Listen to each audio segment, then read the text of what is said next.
नमस्कार, मैं हूं आपके साथ शुभांगी सिंह और बंसल न्यूज की खास पेशकश में आप सभी का स्वागत है। जैसा कि आप जानते हैं कि आयुष्मान में हर बार स्वास्थ्य संबंधी समस्याओं पर खास जानकारी दी जाती है। इस कड़ी में आज हमारे साथ हैं डॉक्टर प्रतीक शर्मा, जो बंसल हॉस्पिटल में कंसल्टेंट न्यूरोलॉजिस्ट हैं। डॉक्टर प्रतीक, कार्यक्रम में आपका बहुत बहुत स्वागत है। धन्यवाद। नमस्कार दर्शकों। तो आज हम बात करने वाले हैं गुलियन बेरी सिंड्रोम के बारे में और उसके उपचार के बारे में। अगर आपकी भी इससे जुड़ी कोई समस्या है तो हमारे नंबर लगातार आपकी टीवी स्क्रीन पर फ्लैश हो रहे हैं। आप सवाल कर सकते हैं और डायरेक्ट बात कर सकते हैं डॉक्टर प्रतीक शर्मा से। तो डॉक्टर प्रतीक, सबसे पहले मैं आपसे यही जानना चाहूंगी कि गुलियन बेरी सिंड्रोम होता क्या है? गुलियन बेरी सिंड्रोम या जीबीएस या जीबी सिंड्रोम एक तरह की न्यूरोपैथी है। एक तरह की ऐसी बीमारी है जिसमें जो शरीर के नसें होती हैं, जहां हम नर्व कहते हैं, जो ब्रेन और स्पाइन के वायरस, इससे शरीर पूरा कंट्रोल किया जाता है, उनको डैमेज होने लगता है। इसकी शुरुआत एक छोटे से इन्फेक्शन, जो भी जुकाम खांसी या लूज मोशंस के बाद हो सकती है। इसको हम कहते हैं ऑटोइम्यून रिएक्शन है। ये एक तरह की ऑटोइम्यून प्रोसेस होती है जो इन्फेक्शन के बाद स्टार्ट हो जाती है और इम्यूनिटी कंफ्यूज होकर अपनी नसों को डैमेज करने लगती है। इसकी शुरुआत में हो सकता है व्यक्ति को केवल चलने में मामूली दिक्कत हो, थकान हो। धीरे धीरे ये बीमारी बढ़ती जाती है। थकान से मरीज़ को चलने में दिक्कत आने लगती है, नीचे से ऊपर खड़े होने में दिक्कत आने लगती है और ये बढ़ते बढ़ते पूरे शरीर में फैल जाती है। इसके बढ़ने का समय करीब 1 से 2 हफ्ते तक होता है। तो करीब पहले कुछ दिनों में शायद वो आपको समझ में ना आए और थकान से बनती रहे, धीरे धीरे दिक्कत आने लगे। कई बार बच्चों या बूढ़ों में ये समझ में भी नहीं आती और करीब बीमारी मिस हो जाती है। तो इसकी खास बात है कि बीमारी 1 से 2 हफ्ते तक बढ़ती है। इसका इलाज संभव है, पर कई बार इसके बारे में जानकारी नहीं होती। इलाज की उचित व्यवस्था नहीं होती। डॉक्टर्स जो इनका इलाज कर सकते हैं उनको इनकी जानकारी भी नहीं होती, वो पकड़ नहीं पाते और लेट हो जाती है। तब ये जानलेवा भी साबित हो सकती है या जानलेवा की तरफ बढ़ सकती है। तो अगर किसी व्यक्ति को ऐसी कोई संभावना होती है, जिसको जीबीएस या जीबी सिंड्रोम का सस्पेशन है, तो एक बार जरूर डॉक्टर से मिलें, स्पेशल न्यूरोलॉजिस्ट से मिलकर इसके बारे में जानकारी लें, इलाज लें, जिसका इलाज पूरी तरह संभव है। डॉक्टर प्रतीक, अगर बात करें जीबी सिंड्रोम की, तो ये किन व्यक्तियों को होता है? इन्फेक्टेड पर्सन को ही होता है या फिर कोई नॉर्मल है उसको भी जीबी सिंड्रोम हो सकता है? जीबी सिंड्रोम की खास बात है कि ये किसी को भी हो सकता है और हेल्दी लोगों को ही होता है। ऐसा नहीं है कोई आप पहले से कोई बीमारी से पीड़ित हैं तभी आपको ये बीमारी होगी। ये किसी भी उम्र में हो सकता है। 1 साल से ऊपर बड़े बच्चे से लेके उम्र दराज 90-100 किसी को भी हो सकता है। और सबसे अच्छी बात है कि ये सबसे ठीक होने वाली न्यूरोपैथी है। न्यूरोपैथी और भी तरह की होती है जिनमें कई बार बीमारी बढ़ती रहती है, जैसे डायबिटीज़ है, किडनी की बीमारी, उनमें भी न्यूरोपैथी होती है, जहाँ इलाज केवल संभव होता है कि आप उस बीमारी को कंट्रोल करें, उससे न्यूरोपैथी कंट्रोल होगी। पर ये सबसे ठीक होने वाली न्यूरोपैथी है जिसका इलाज संभव है। इलाज की ऑप्शंस अवेलेबल हैं। अगर उनको किया जाता है तो मरीज़ पूरी तरह ठीक हो सकता है और उसका समय भी कम कर सकते हैं। अगर लगता है बीमारी बढ़ रही है, हम दवाइयाँ देंगे, वो दवाइयाँ कुछ खास होती हैं, उस तरीके के खास इलाज होते हैं, तो बीमारी काफ़ी कम दिन में ठीक हो सकती है और मरीज़ पूरी तरह ठीक होकर नॉर्मल होता है। हमने एक तरह देखा कि रिकवरी 90% से ज़्यादा होती है। तो अगर किसी व्यक्ति को अगर बीमारी है तो डॉक्टर से इलाज लें, पूरी तरह ठीक होने वाली बीमारी होती है। जी, और अगर बात करें इसके लक्षण की, तो शुरुआती क्या लक्षण होते हैं जीबी सिंड्रोम के? जीबी सिंड्रोम के लक्षण बहुत ही मामूली से हो सकते हैं। शुरुआत में केवल व्यक्ति को केवल एक बार पैरों में झुंझुनी हो सकती है, चलने में दिक्कत हो सकती है, ऐसा लगता है कि मैं चलते चलते थक जाता हूँ, नीचे से खड़ा होता हूँ तो दिक्कत आती है। इस तरह की कुछ भी दिक्कत आती हैं तो ये बीमारी बढ़ती चली जाती है। बीमारी कुछ दिनों मैंने बताया था 1 से 2 हफ्ते तक बढ़ती है।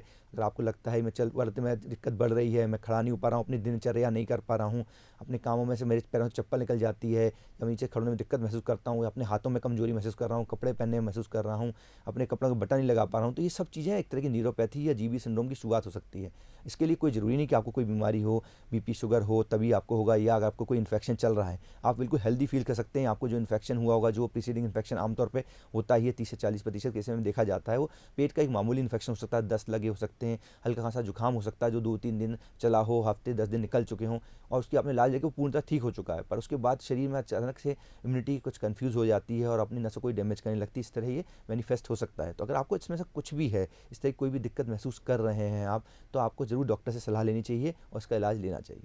अगर बात करें सिम्टम्स की डॉक्टर, तो क्या सभी एज ग्रुप को सेम सिम्टम्स होते हैं या अलग अलग एज ग्रुप के होते हैं तो उनको अलग अलग सिम्टम्स होते हैं?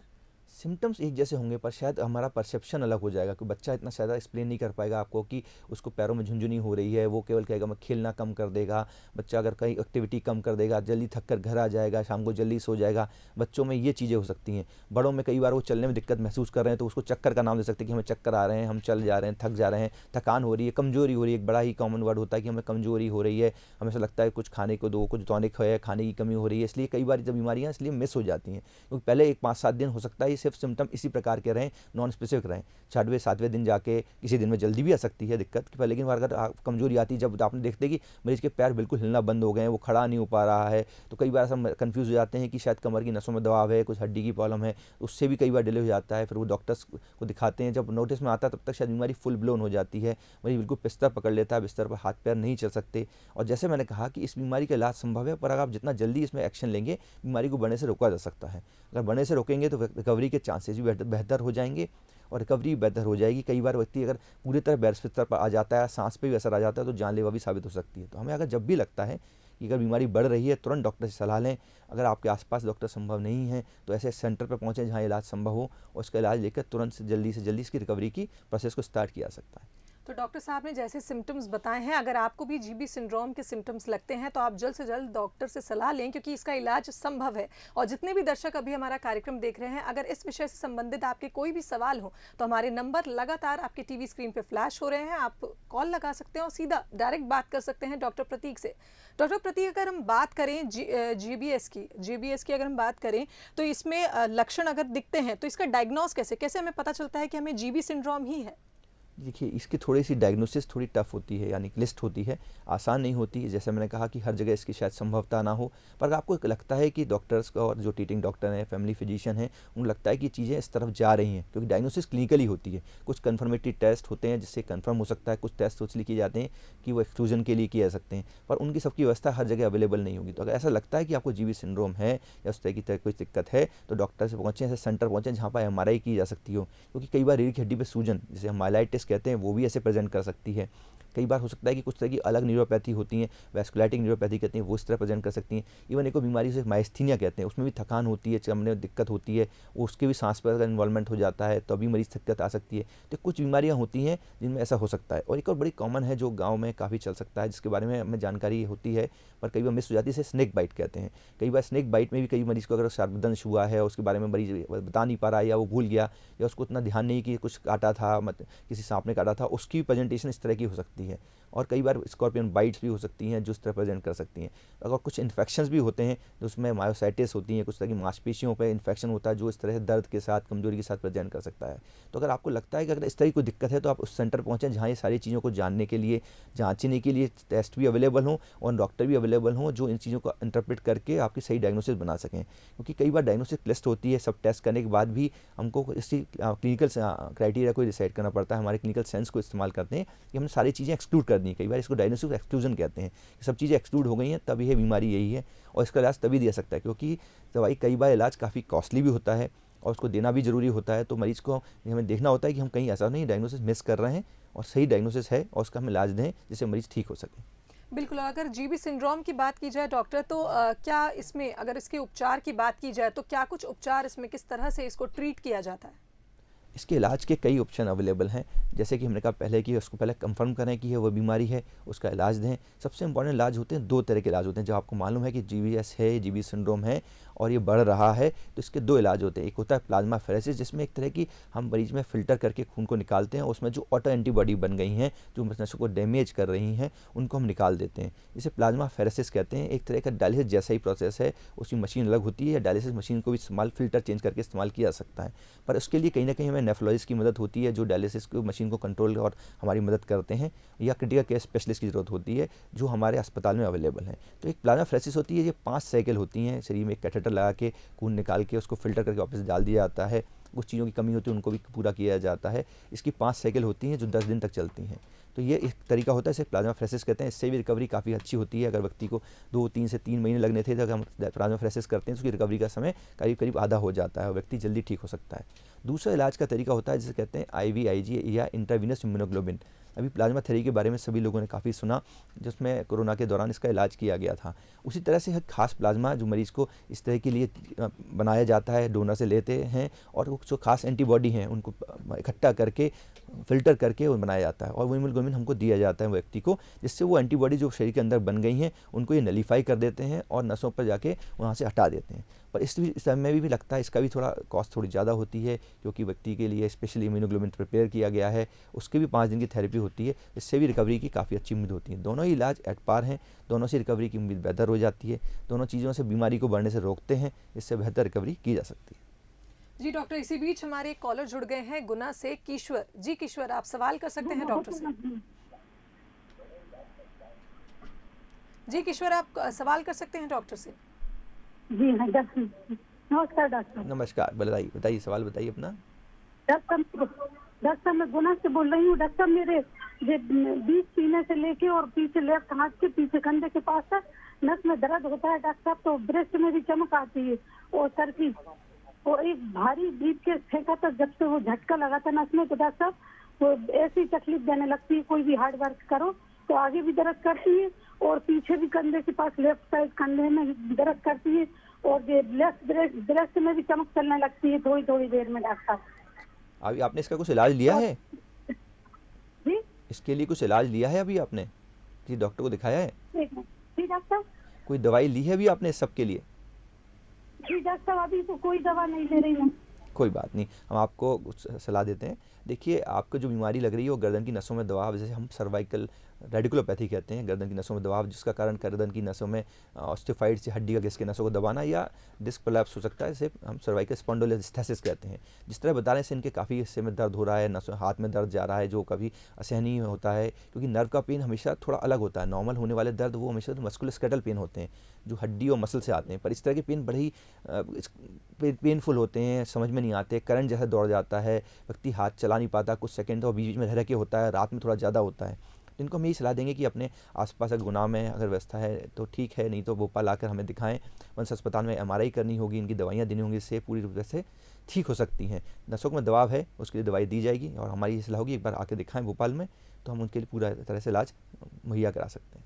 तो बिल्कुल किश्वर, आपको डॉक्टर को दिखाना होगा और उसके बाद डॉक्टर सलाह देंगे कि आपको किस तरह का ट्रीटमेंट चाहिए होगा। डॉक्टर, इसी बीच हमारे अगले कॉलर सुमित जुड़ गए हैं मंडला से। जी सुमित, आप सवाल कर सकते हैं। हाँ डॉक्टर साहब, मैं सुमित कुमार जैन मंडला से बोल रहा हूँ। जी बोलिए। क्या है कि मेरे रात्रि में दाहिने हाथ की हथेली के बीचों बीच झुनझुनी होती है और दर्द भी होता है। अच्छा जी, कब से हो रहा है आपको ये सब? जैन बोल रहा हूँ। ये सब आपसे कब से हो रहा है दाएं हाथ में झुनझुनी? ये अभी 15-20 दिन से हो रहा है। अच्छा ठीक है। देखिए, जैसे उन्होंने बोला कि दाएं हाथ में झुनझुनी हो रही है, ये अगेन न्यूरोपैथी या नर्व्स का दबाव के कारण होता है। इसमें से दो कारण हो सकते हैं। एक कार्पल टनल सिंड्रोम होता है जिसमें हाथ में दाएं हाथ में झुनझुनी होती है, दाएं या बाएं हाथ में झुनझुनी होती है। खासकर एक नर्व होती है जो मीडियन नर्व, जो हथेली के आसपास, हमारे रिस्ट के आसपास दब जाती है, इससे उस पर झुनझुनी होती है। या दूसरा कारण अगेन इनके साथ भी वही हो सकता है, गर्दन की नसों में दबाव हो, जो रेडिकुलोपैथी हो। तो हमारे इनके लिए भी यही सलाह होगी, एक बार मंडला में अगर व्यवस्था नहीं है तो जबलपुर या भोपाल आकर दिखाएं। उसके लिए जो उचित जांच की जानी चाहिए, कार्पल टनल के लिए नर्व NCV या नर्व कंडक्शन स्टडीज़ करनी होंगी। अगर लगता है रेडिकुलोपैथी है तो उसके लिए अगर लगता है हमको कि MRI करनी होगी या दोनों की ज़रूरत होगी, दोनों करके हम उसको पहले स्पेसिफाई करेंगे बीमारी क्या है और उसकी दवाइयाँ देंगे और मरीज़ बेहतर हो सकते हैं। जी डॉक्टर, अगर बात करें हम कि GBS में अगर बात करें टेस्टिंग की, आपने कहा कि नर्व्स की टेस्ट होता है, तो ऐसा कौन सा प्रोसेस होता है, किस तरह से आप डायग्नोस करते हैं? डायग्नोसिस के लिए जैसे मैं बताया कि अगर हमको लगता है कि NCV एक टेस्ट होता है, नर्व कंडक्शन स्टडी, जिसके हम उसमें कुछ फाइंडिंग्स मिलती हैं जिससे हमें कंफर्म कर सकते हैं कि ये GBS ही है। और कुछ डायग्नोसिस एक्सक्लूजन के लिए कुछ MRI करनी होती है कि रीढ़ की हड्डी पर सूजन नहीं है। और इसके अलावा भी कई बार अगर मरीज की कुछ स्थिति होती है और हमें ज़रूरत लगती है तो हम रीढ़ की हड्डी की पानी की जाँच करके देखते हैं, कहीं ऐसा नहीं कोई रीढ़ की हड्डी पर इन्फेक्शन चल रहा है, जो चीज़ें करते हैं। पर डायग्नोसिस अल्टीमेटली क्लिनिकल ही रहती है, क्लिनिकल सेंस ही डिसाइड करता है। ये सब चीज़ें हमको कंफर्म करने में और चीज़ों को हटाने में और श्योरिटी करने में कि ये बीमारी GBS सिंड्रोम ही है, और उसके लिए हम ट्रीटमेंट जो आप बाकी बचता है ट्रीटमेंट, उस अग्रेसिव ट्रीटमेंट के लिए जाएँ जिससे मरीज को हम बेहतर रिकवरी दे सकें। बिल्कुल। और डॉक्टर प्रतीक, अगर बात करें GBS की, तो क्या GB सिंड्रोम एक व्यक्ति से दूसरे व्यक्ति में फैल सकता है? नहीं, आमतौर पे GB सिंड्रोम एक तरह की ऑटोइम्यून प्रोसेस है। एक इन्फेक्शन के बाद, छोटे से इन्फेक्शन के बाद शरीर में ऑटोमेटिक फैल जाती है और वो नसों को डैमेज करने लगती है। ये एक से दूसरे को फैल नहीं सकता। एक तरह की संक्रामक रोग नहीं है, इन्फेक्शन नहीं है, इन्फेक्शियस प्रोसेस नहीं है, एक तरह की इन्फ्लामेटरी प्रोसेस है। एक छोटे से इन्फेक्शन से मरीज़ के अंदर वो इन्फ्लामेशन चालू हो जाता है और वो अपनी इम्यूनिटी कन्फ्यूज़ होकर अपनी नसों को डैमेज करने लगती है। तो एक संक्रामक रोग नहीं है, पर किसी को भी हो सकता है, किसी कभी भी हो सकता है। उसके लिए कोई खास प्रिवेंशन भी नहीं है। अपने इन्फेक्शन को, जो भी बीमारी होती है, उसको जल्दी से जल्दी ट्रीट करें, अपने डॉक्टर से मिलें, सेल्फ मेडिकेशन ना करें। कई बार ये सेल्फ मेडिकेशन के कारण ही कई बार दिक्कतें, चीज़ें छुप जाती हैं, डिले हो जाती हैं, और फिर कई बार वो मैनिफेस्ट होती हैं जब तक शायद थोड़ा डिले हो चुका होता है या बीमारी बढ़ चुकी होती है। बिल्कुल, तो जैसा डॉक्टर प्रतीक ने बताया कि ये इन्फेक्शियस बीमारी नहीं है, एक व्यक्ति से दूसरे व्यक्ति में ये फैलती नहीं है, ये नर्व्स की प्रॉब्लम है जो हमारे शरीर में होती है और ये किसी और को हमसे फैल नहीं सकती। Doctor Prateek, prevention is better than cure, तो आप जानना चाहूँगी कि जीबी सिंड्रोम में किस तरह से प्रिवेंशन हो सकता है, कैसे हम इससे बच सकते हैं? देखिए, प्रिवेंशन तो हमेशा ही बेटर होता है, पर हमें इस मामले में प्रिवेंशन ऐसा नहीं हुआ क्योंकि इन्फेक्टिव प्रोसेस नहीं है। पर लेकिन अगर हमेशा शुरुआत कभी ना कभी एक इन्फेक्शन से होती है, इसलिए अगर कोई इन्फेक्शन आपको हो रहा है तो अपने डॉक्टर से सलाह लें। कभी भी दवाइयाँ खुद ना लें, कभी मेडिकल स्टोर से लगे आके आप दवाइयाँ ले लेते हैं, उससे कई बार इन्फेक्शन पार्शियल ट्रीट होता है और शायद कहीं ऐसा देखा गया कि पार्शियल ट्रीट होने के कारण ही इम्यूनिटी स्टार्ट हो जाती है और वो हेवायर होकर नसों को डैमेज करने लगती है। तो अगर कोई भी इन्फेक्शन है, आपको लगता है कुछ डाउट है, डॉक्टर से मिलें, जहाँ भी जो डॉक्टर अवेलेबल है उनसे इलाज लें, पूर्ण इलाज लें। कई बार हम हाफ ट्रीटमेंट लेते हैं, उससे भी कहते कन्फ्यूजन आती है। तो अगर लगता है आपको डॉक्टर ने कुछ दवाइयाँ दी हैं, 5 दिन की दी हैं, तो उनको दवाइयाँ पूर्ण लें, उनसे दोबारा सलाह लें कि हमको कब तक दवाई लेनी है, अब हम ठीक हो चुके दवाइयाँ बंद कर सकते हैं। खुद मेडिकेशन ना करें, खुद दवाइयाँ बंद ना करें, अपने आप से दवाई ना लें, क्योंकि ये सारी चीज़ें आपको दिक्कत कर सकती हैं। एज सच गुलेन-बारे सिंड्रोम का, जीबी सिंड्रोम का कोई भी प्रिवेंशन नहीं है, पर एक ही तरीका है जो हर एक बीमारी के लिए है कि अगर आपको लगता है कि आपको कुछ समस्या है, डॉक्टर से सलाह लें, उचित सलाह लें, समय पर परामर्श लें, दवाइयाँ जैसे कही जाएँ वैसे लें और अपने मन से बंद ना करें और सेल्फ मेडिकेशन ना करें। जी डॉक्टर, इसी बीच हमारे साथ अगले कॉलर सागर से जुड़ गए हैं, अशोक जी। अशोक, आप सवाल कर सकते हैं डॉक्टर से। जी सर, नमस्ते। नमस्कार। मैं सर अशोक जैन बोल रहा हूँ सागर से। मैंने सर आपके लिए भी दो साल पहले सागर में दिखाया हुआ था जी। जो हमारे डॉक्टर अनूप साहू जी का चैम्बर था, उधर आपसे हमारी भेंट हुई थी। जी जी। तो आपने सर हमारे लिए एक जांच लिखी थी, वो हमारे सागर में नहीं होती थी, आपने बोला था, तो मैंने बॉम्बे से कराई थी जी। और उसमें कुछ भी नहीं आया हुआ था हमारे लिए। जी जी। आपने बोला था नेगेटिव है। और इसके बाद सर आपने दवाई लिखी थी, लेकिन फिर मुझे आराम नहीं मिला। 2-3 बार मैंने आपको दिखाया, फिर सर मैंने डॉक्टर टीएन दुबे को भी दिखाया, भोपाल में डॉक्टर सुनील मलिक जी के लिए दिखाया। और सर एमआरआई जो कराई थी तो उसमें आपने बताया था कि L5 आपकी दबी हुई है। लेकिन सर मैंने काफी दवा ले ली, लेकिन उसके बाद में हमें आज तक आराम नहीं हुआ। तो हम होम्योपैथी दवाई खाते हैं, लेकिन मैं भी ये नंबर आ रहा था तो मैंने इसलिए इस पर कॉल कर लिया आपको। जी जी, ठीक है, सवाल पूछने के लिए धन्यवाद। जैसे उन्होंने बताया, इनको भी कुछ समस्याएं थी जो काफ़ी समय से चल रही हैं, नसों की डैमेज की हैं, कुछ शायद L5S1 पे डिस्क है। इनको यही सलाह होगी कि ये दवाइयां लें। अगर लगता है इनको आराम नहीं हो रहा है तो एक बार हमसे आके भोपाल में बंसल अस्पताल में मिलें। अगर चीज़ें ठीक नहीं हो रही हैं तो उसका कुछ ना कुछ कारण तो होगा, उसको इन्वेस्टिगेट करेंगे और उसका इलाज देंगे। बिल्कुल डॉक्टर, अगर हम बात कर रहे हैं ट्रीटमेंट की, तो जीबीएस का ट्रीटमेंट हमारे शहर में अवेलेबल है और किस तरह से किया जाता है? जीबीएस का ट्रीटमेंट पूरे भोपाल में इजीली अवेलेबल है। बंसल अस्पताल में इसकी सारी सुविधाएं हैं। प्लाज्माफेरेसिस जो भोपाल में और कोई नहीं कर पाता, बंसल अस्पताल में अवेलेबल है। आप उसके लिए कभी भी कुछ समस्या होती है तो इसके लिए भी इलाज की संभावना है, वो सभी पूरी की जा सकती हैं। अगर आपको लगता है जीबी सिंड्रोम है और आपको लगता है कि हमें इलाज पूरा नहीं मिल पा रहा है जहाँ भी आप हैं, तो एक बार बंसल अस्पताल आएँ। हम प्लाज्माफेरेसिस की व्यवस्था या IVIG तो कहीं भी दे सकता है, पर प्लाज्माफेरेसिस की व्यवस्था हमारे पास है, वो हम कर सकते हैं। इससे मरीज़ पूरी तरह ठीक हो सकता है, रिकवरी समय कम हो सकता है और मरीज़ की रिकवरी पूरी होकर वो जल्दी जल्दी अपनी नॉर्मल लाइफ में वापस जा सकता है। डॉक्टर प्रतीक, अगर बात करें जीबी सिंड्रोम की, तो क्या ये जानलेवा यानी लाइफ थ्रेटनिंग हो सकता है? जैसा मैंने बताया, आमतौर पे इसमें रिकवरी पूरी होती है और 90% तक हो सकती है। जानलेवा एक कुछ ही केसेस में होता है जब इसका रेस्पिरेटरी इन्वॉल्वमेंट हो जाता है, जब वो उसका गला पकड़ लेता है या सांस की मांसपेशियां इन्वॉल्व हो जाती है। कुछ व्यक्तियों को शुरुआत कई बार इसी तरह से होती है जब उनको निगलने में दिक्कत आ सकती है। तो पहले देखना होता है कि ये जीबी सिंड्रोम है कि अगर निगलने से दिक्कत आई है कि नहीं। कुछ प्रकार में जिनमें इस तरह से स्टार्ट होता है जीबी सिंड्रोम, जहाँ गले का इन्वॉल्वमेंट जल्दी हो जाता है, सांस मांसपेशियाँ जल्दी असर हो जाती हैं, तो वेंटिलेटर रिक्वायरमेंट जल्दी चाहिए होती है। ऐसे में व्यक्ति को अगर वेंटिलेटर की ज़रूरत ना मिल पाए या नहीं मिल पाता तो जानलेवा साबित हो सकता है। वेंटिलेटर के साथ भी अगर आपको बहुत सारी कोमॉर्बिडिटीज़ हैं, डायबिटिक हैं, हाइपरटेंशन है या ओल्ड एज पर्सन है, तो आपकी लाइफ थ्रेटनिंग रिस्क बढ़ जाती है।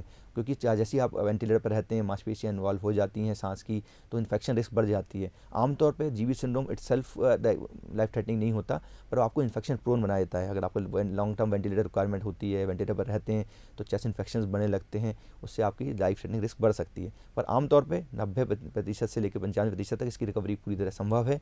कुछ ही केस में ऐसा होता है कि ये लाइफ थ्रेटनिंग रिस्क बढ़ सकती है या जानलेवा बन सकता है, पर ये आप डिसाइड नहीं करेंगे। इसलिए कभी आपको लगता है कि शुरुआत हो रही है बीमारी की, आप तुरंत डॉक्टर से मिलें, क्योंकि हम उस दिन का इंतजार नहीं कर सकते जब सांस पर आ जाए और जानलेवा बन जाए। तो इसलिए जब भी लगता है आपको कि आप तुरंत कुछ भी इस तरह की बीमारी है, आप डॉक्टर से मिलें और उसके लिए पूर्ण इलाज लें। बिल्कुल डॉक्टर, इसी बीच हमारे साथ अगली कॉलर भोपाल से कीर्ति जुड़ गई हैं। जी कीर्ति, आप डॉक्टर साहब से सवाल कर सकती हैं। जी मैम, सर मुझे पसली में दर्द है, लास्ट पसली जहाँ पे खत्म होती है वहाँ पे पर्टिकुलर जगह पे दर्द है पिछले 2 महीनों से। जी मैंने डॉक्टर को भी दिखाया पर वो ठीक नहीं हो रहा है, पेन नहीं जा रहा है। जी, हम इनको यही सलाह देना चाहेंगे, अगर इनको लगता है कि नीचे की पसली की तरफ दर्द है, अब वो आमतौर पर अगर वो ऑर्थोपेडिक प्रॉब्लम है तो उसका ऑर्थोपेडिशियन इलाज करेंगे। अगर लगता है कि न्यूरोलॉजिकल है, कि जो कई बार हो सकता है, न्यूरोलॉजिकल इलनेस के कारण भी इस तरह के इस लेवल पे दर्द हो सकता है, मैं इनको यही सलाह दूंगा कि एक बार आके बंसल अस्पताल में मिलें। हम जो उचित इलाज सलाह होगी वो देंगे, उसका इलाज भी जो टेस्ट करने होंगे टेस्ट करके इनको पूरी तरह से इलाज करने में मदद करेंगे। बिल्कुल डॉक्टर प्रतीक, अगर मैं बात करना चाहूँ टाइप्स की, तो क्या जो जीबी सिंड्रोम है इसमें टाइप्स भी होते हैं, और अगर टाइप्स के साथ बात करें तो क्या ये बार बार भी हो सकता है? अगर एक बार किसी को ये सिंड्रोम हो जाता है तो क्या ये रिपीट भी होता है? जीबी सिंड्रोम के कुछ टाइप होते हैं जो जिनको हम लोग इलेक्ट्रो डायग्नोस्टिकली डिसाइड करते हैं कि ये कुछ तरह का वेरिएंट है, और ऐसा माना गया है कि उसमें एक एक्यूट AIDP कहते हैं इसको, एक्यूट इन्फ्लेमेटरी डिमैटिंग पॉलिन्यूरोपैथी, वो थोड़ा अच्छा प्रकार होता है या कॉमनली डॉक्टर्स के बीच में जानने वाला प्रकार है। पर 2 प्रकार और होते हैं जो एमान या और अमसान कहा जाता है, जो थोड़े एग्रेसिव होते हैं, उनमें थोड़ी जल्दी वीकनेस आ जाती है, जल्दी से मरीज़ को स्तर पकड़ लेता है। पर ये सब चीज़ें डॉक्टर्स के काम की हैं, पर उनमें डिफरेंट टाइप होते हैं। वो उनकी केवल प्रोग्नोस्टिकेशन में फ़र्क हो सकता है, उनकी रैपिडली प्रोग्रेस करते हैं ये देखा जा सकता है, या रिकवरी उनकी थोड़ी पुअर हो सकती है। ये टाइप में के बारे में बात करते हैं। पर लेकिन अगर हम और कुछ इसके बारे में जानना चाहें कि क्या ये किसी और को परेशान कर सकता है या और तरह का होता है, तो इस तरह के 2-3 तरह के टाइप हैं। इनका ही इलाज सेम ही होता है कि उनकी केवल रिकवरी की रेट स्लो हो सकती है या प्रोग्नोस्टिकेशन में फ़र्क हो सकता है। बिल्कुल डॉक्टर, अगर बात करें कि ये जीबी सिंड्रोम जो है इसका उपचार भी हो गया, क्या इसके कुछ साइड इफ़ेक्ट होते हैं? आगे भी चल के ये बीमारी दोबारा परेशान कर सकती है? आमतौर पर जीबी सिंड्रोम रिकरेंस रिस्क बहुत कम होती है, केवल 2% में देखा गया है, और वो भी माना जाता है कि अगर आपको रिकरेंट जीबीएस हो रहे हैं तो उसमें भी कुछ वेरिएशन होते हैं कि ट्रीटमेंट रिलेटेड फ्लक्चुएशन होते हैं। कई बार दवाई दी जाती है, उससे पूर्ण रूप में आराम ना के बीमारी कई बार थोड़ा ठीक हुए फिर बढ़ने लगती है, तो उसका भी इलाज संभव है, उसको भी किया जा सकता है। पर कई बार कुछ तरह की बीमारियाँ होती हैं जो एक्यूटली प्रेजेंट कर जाती हैं, और उसको CIDP कहते हैं, जो एक्यूट प्रेजेंट कर रही है, या उस तरह की और बीमारी होती हैं जो अगर वो हो सकता है कि वो बीमारी जीबी सिंड्रोम ना होकर कुछ और ही था।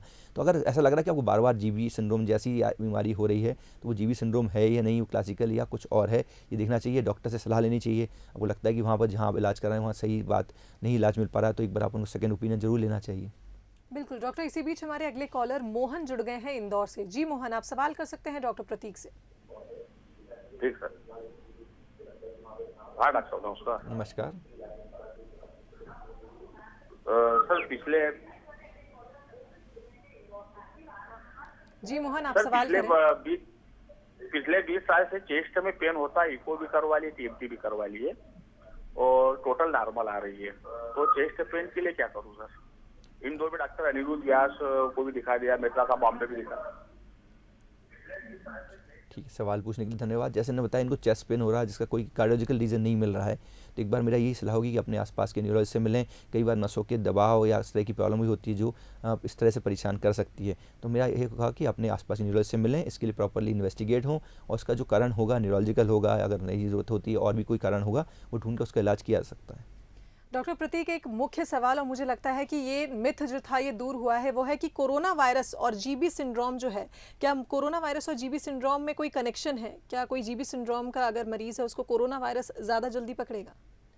जीबी सिंड्रोम और कोरोना वायरस का कनेक्शन है, बिल्कुल। ये शुरुआत से ही जब से ये बीमारी चालू हुई, महामारी, तब से देखा गया है कि ये देखा गया कि कोरोना वायरस जीबी सिंड्रोम की तरह ही प्रेजेंट कर सकता है, बाद में मरीज को चेस्ट सिम्टम आ सकते हैं। ये देखा ही पुराना डेटा है, अवेलेबल है अभी अपने पास पिछले 1 साल का, कि 30% केसेस में न्यूरोलॉजिकल इन्वॉल्वमेंट होता है कोरोना वायरस में, जिसमें कुछ केसेस सिर्फ जीबी सिंड्रोम की तरह प्रेजेंट कर सकते हैं। अभी पिछले दिनों में ही एक खबर निकली थी, अखबार में आई थी कि 5 केसेस देखे गए हैं जिनमें जीबी सिंड्रोम था कोरोना वायरस के साथ, उसमें 2 मरीज हमारे भी थे।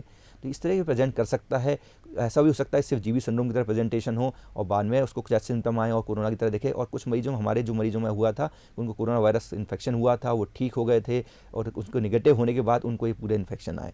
कई बार ये बीमारी थोड़ी मिस भी हो जाती है, क्योंकि जब पेशेंट मरीज को कोविड इलनेस हो रही होती है तो मरीज चेस्ट सिम्टम होते हैं, कब उसके हाथ पैरों में कमजोरी आती है वो थोड़ी लेट हो जाता है, क्योंकि पेशेंट एक तक कोरोना सिम्टम रहता है, जब तक उससे बाहर निकलते हैं तो ये नोटिस में आता है कि शायद ये वीकनेस बढ़ चुकी है।